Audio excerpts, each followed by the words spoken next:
is that a phone call from the publisher announcing a reprint. Well, after just 2 weeks in the shops, Julie Biuso got that call. Confirmation that her latest book, Fresh, is currently the hottest thing on the bookshelves. It's good, isn't it? It is. It's great news. You always have that happen, though. Oh, I don't. This is your 8th and it happened last time? Yes, it did.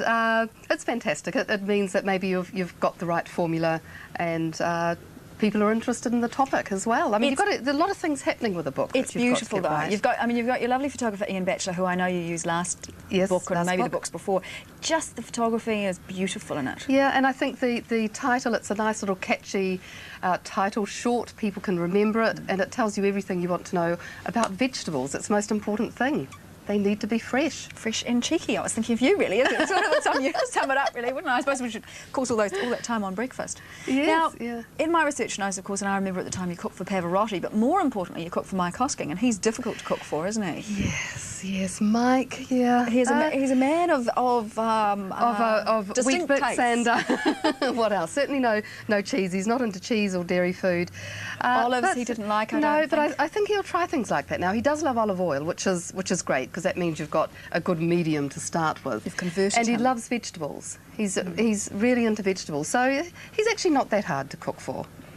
Not as easy as you to feed in the mornings. I always remember the bowl of cereal between your feet. Yes, I did. You're giving away all my secrets. That's right. I used to have to my muesli on the floor and scoff my way through it. Yeah. You needed just sustenance to do 2 hours of live television. You do. I find if I get up at 5:30 for that, I always have to eat before coming in, and then I have to eat when I finish as well. That's terrible, isn't it? When did you start cooking? When did the passion hit you? Gosh, I guess around about 10. My mother was a fantastic baker.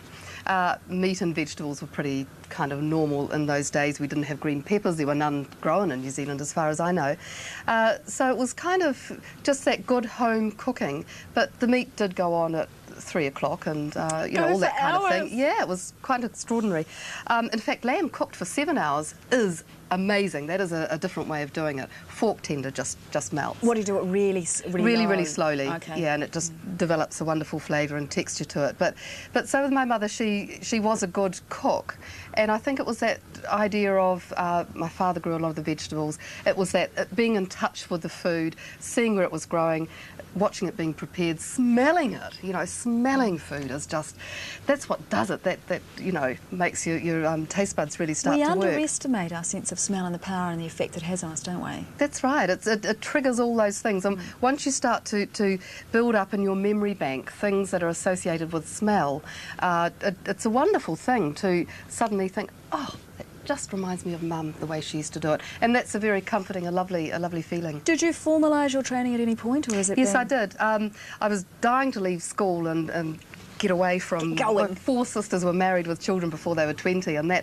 was not going to be me. So really? No. So I travelled quite young, and when I went to London on my first OE, I heard about the Cordon Bleu Cookery School, and in those days, in the early 1970s, that was the place to go to. It was up there. And anyway, I came back to New Zealand, and I thought, right, I'm going to have a go and apply and see if I can get in, which I was accepted. But I wanted to spend a little bit more time in Europe, so the second time I went back, I went by boat and had an amazing time going to Italy alone. One of the best experiences of my life, actually, and which was quite unusual to do in those days. As a young woman in the 70s, off you went. Good on you. It was fantastic.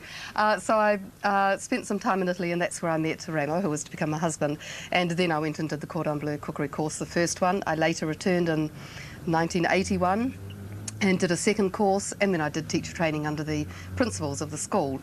Came back to New Zealand as the head teacher to the franchise school in New Zealand. Because you are one of those, I think, who are responsible for bringing us, I've got a passion for things Italian, as I know you do, and for bringing us that sort of food, the simplicity and the just... Well, when I first started writing, which was in 1983 for More magazine, and it was quite strange in those times. Then we didn't have olive oil readily available. It really did come from the chemist in little tiny bottles.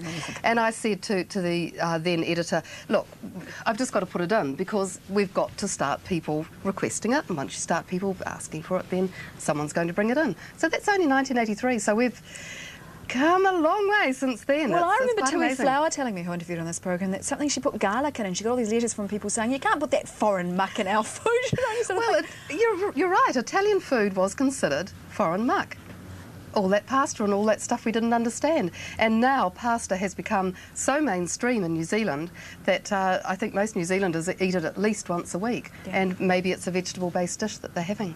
So it's quite interesting how things change. But to me, I've never had any fear to put in print that, you know, to try and sort of bring up the whole standard of things, and just to create a little bit of interest, a bit of change, inspiration. And if you don't do that, then you hold everybody down. We have so got it though as a go nation, haven't we? We have got, you know. Yeah, fantastic. You mean in food and? Yeah, I mean, like, you know, we're more adventurous. We have a wide range of cuisine available now. Yeah, very much. And I think a lot of that is to do with that travelling thing. But I think we've grown up. You know, we don't have to have that hot roast dinner on Christmas Day anymore. Who wants it? Nobody. Doesn't suit our climate. So we've been able to shrug that off, and in doing so, we've just started to get pretty confident about some of our products. Our wines have done it, really. Our wines have been fantastic for New Zealand, but there's a lot of good things. There's fantastic cheese, organic cheeses, organic vegetables coming on stream. Yes, because I always see you in the veggie shop, and they're so fantastic. I.e. in Barriers Point Road, which is just great in Takapuna, and they're just and all the variety of things you can get there now. Yeah, and that's pushing and asking and not giving up and not being fobbed off. I once had a letter from a reader saying, this is about 8 years ago, in Whangarei, that she couldn't get red wine vinegar. And I thought, well, that's bizarre. So I wrote back and said, look, just demand it, and demand it, and you get. So I think that kind of push, a lot of people like myself are really very keen to do that, and just to get the whole thing rumbling along. But I am told by a mutual friend that you have a passion for baked potatoes cooked on the barbecue.